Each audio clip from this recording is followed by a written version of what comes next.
मैं कहता हूं 17-18% जो मुसलमान हैं वो भी इत्तेफाक नहीं रखते होंगे। उसमें से कुछ कट्टरपंथी सोच के लोग जरूर ऐसे हैं जो यहां पर बोलते हैं और तालियां पाकिस्तान में बजती है। ऐसे लोगों को जरूर ये बयान सुकून देता होगा। मैं तो मानता हूं कि भारत एक संप्रभुता वाला देश है, जहां पर जो विचारधारा को लेकर, जो संविधान के प्रस्तावना को लेकर चलने वाला जो देश है, वो देश तो कभी भी इस तरह के बयान को एक्सेप्ट नहीं करेगा। पूर्णिमा जी, मैं आपके चैनल के माध्यम से इनके नेताओं को मैं वो करना चाहता हूं, आगाह करना चाहता हूं कि अभी भी सुधर जाइए। आने वाले समय में ना आपका भविष्य कहीं नहीं दिखने वाला है। आती हूँ आप दोनों का काउंटर लेने से पहले अनुराग जी आपके पास भी आऊंगी, लेकिन पहले एक बार अनुराग जी, और माफी चाहूंगी थोड़ा आपको इंतजार मैंने लंबा करवा दिया, लेकिन एनकाउंटर जैसी एक प्रोसेस पर या एक सिचुएशन को सांप्रदायिक रंग देना कितना खतरनाक पैटर्न साबित हो सकता है? देखिए पूर्णिमा जी, सांप्रदायिक रंग अगर आपने देना है तो वो तो उसके कुछ भी चीज़ हो सकती है। वो तो आपने, चूंकि अब चुनाव का टाइम है तो कुछ ना कुछ तो करना ही है।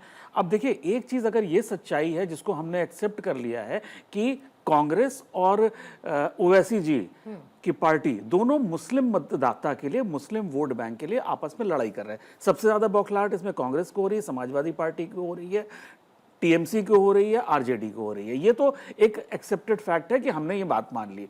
लेकिन इसी के बियॉन्ड एक चीज़ और है जो नया पैटर्न हमें देखने को मिला, वो ये है कि अब मुसलमानों को अपने बीच का नेता चाहिए।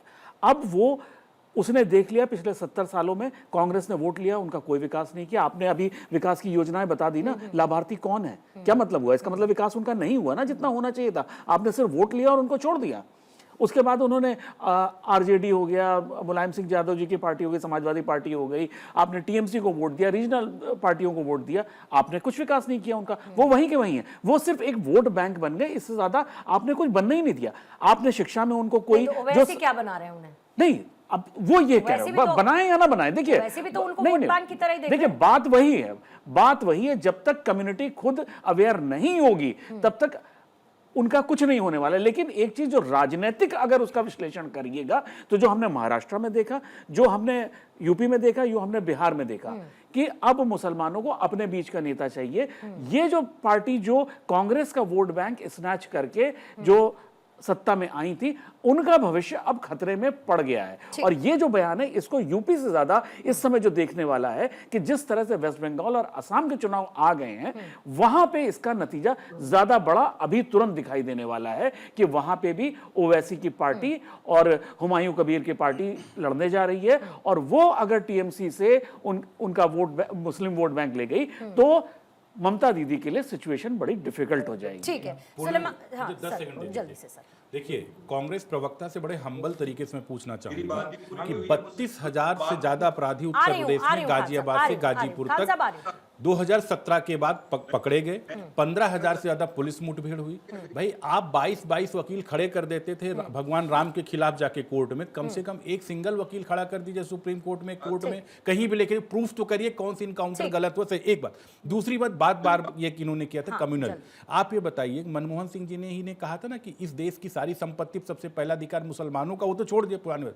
अभी नई बात तो तेलंगाना के चीफ मिनिस्टर ने क्या कहा कि मुसलमानों के आगे हमें वोट मिलके ही हमारी सरकार यहाँ पे बनी हुई है। मतलब मुसलमानों की आगे सजत कम्युनल बातें कौन कर रहा है, एक्सटेंड कौन कर रहा है? उस लेगेसी को बढ़ा आप ही लोग रहे हैं ना साहब।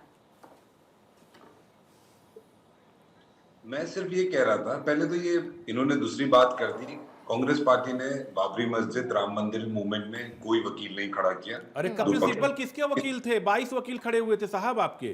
प्लीज अनिरुद्ध जी कुछ सच बोलिए, सच आप बोलिए, झूठ मत बोलो भाई, ऊपर वाला देख रहा है।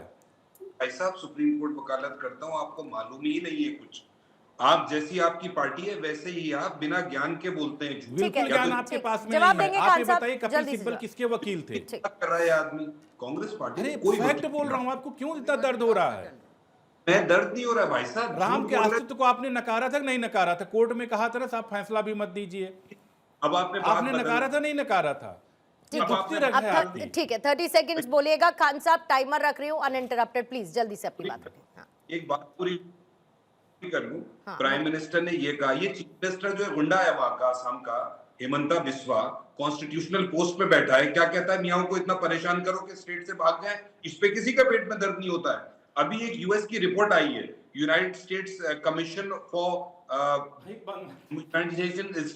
ऑन इंटरनेशनल रिलीजियस फ्रीडम, उसने कहा है आरएसएस देश की पीस के लिए और रिलीजियस फ्रीडम के लिए खतरा है, और कहा इसके ऊपर सैंक्शन लगना चाहिए। यूएस कांग्रेस है, ये है आरएसएस की सच्चाई और यह है मुख्यमंत्री की सच्चाई।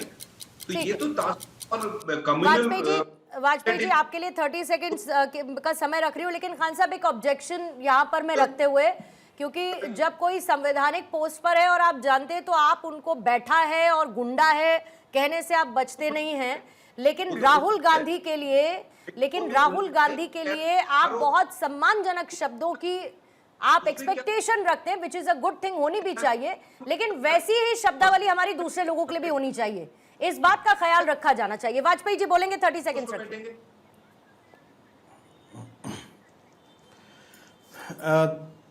धन्यवाद पूर्णिमा जी। अभी हमारे रंजन भाई ने कहा कि सबका साथ मोदी जी की रहता है कि सबका साथ सबका विकास की बात करते हैं, तो जाहिर सी बात है सबका साथ सबका विकास की बात करते हैं। हम सब ने देखा कि कैसे भारत में 3,600 करोड़ रुपया, कैसे 6,800 करोड़ रुपया, 5,300 करोड़ रुपया वालों के साथ आज लोकसभा में बाकायदा सीटें बना करके उनके साथ में सरकार बना करके बैठे हुए हैं। हम सब ने देखा, हम लोग कहाँ कहते हैं, और सबका साथ सबका विकास अपने अपने घर में ही कर रहे हैं वो आदरणीय प्रधानमंत्री जी। हम सब ने देखा कि कैसे अभी एक नहीं दो 3 पत्रकारों ने कैसे न्यूज चलाई और बाकायदा जो मीडिया ने खबर नहीं दिखाई उन्होंने अपने यूट्यूब चैनलों पर भी दिखाया कि कैसे प्रधानमंत्री के जो भाई हैं उसमें बाकायदा देखिए कि उनको रिटायरमेंट के बाद भी कैसे 10,000 रुपए डेली के भत्ते पर उनको रखा गया हुआ है। ये बहुत सारी चीजें हैं, मैं नहीं जाऊंगा। और अभी जैसा कि हमारे अनुराग भाई साहब ने कहा, मैं बड़ा सम्मान करता हूं, मैं आपको बड़ी विनम्रता के साथ 30 सेकंड इसी में खत्म हो गए, आपके चलने में ही खत्म हो गए, जिस पर आप नहीं जाएंगे आपने बोला।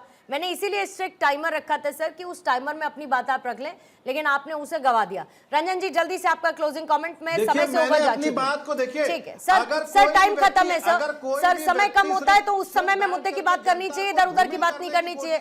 मैं जाऊंगा पर मैं नहीं जाऊंगा, ऐसे नहीं होता है। रंजन जी जल्दी से। अगर लगता है कि मुस्लिम बहनों को अस्मिता के साथ जीना, अगर ट्रिपल तलाक हटाना अगर इनके लिए लगता है कि अगर सबका साथ सबका विकास नहीं है, तो मैं इनके विवेक पे छोड़ देता हूं, मीडिया बंधु के विवेक पे छोड़ता हूं। अगर 42% व्यक्ति अगर धन जन योजना के अंतर्गत अगर धन अर्जित करता है और जहां 36% मुसलमान अगर मुद्रा योजना में लाभान्वित करके स्वावलंबी बन रहा है, अगर सबका साथ सबका विकास इसमें नहीं आता है तो मैं इनके विवेक पे छोड़ देता हूं। अगर इनको लगता है कि 31% मुसलमान अगर प्रधानमंत्री जो आवास योजना है अगर उसके अंतर्गत अगर लेकर सबका साथ सबका विकास नहीं होता है तो मैं इनके विवेक पे छोड़ता हूं। और मैं माफी चाहूंगी, मुसलमानों को वोट का बैंक बनाकर रखेंगे, मुसलमान को पोलराइज करते रहेंगे। पूर्णिमा जी जरा इनसे पूछिए। ठीक है सर, मेरे पास समय इतना ही है, लेकिन एक बात का ख्याल अपने बयानबाजी में तो रखना होगा। चुनाव तो ठीक है आएंगे जाएंगे, लेकिन लोकतंत्र में डर की भाषा नहीं चलेगी। लोकतंत्र में तो कानून का ही राज चलेगा और इस बात का ख्याल हर किसी को रखना चाहिए।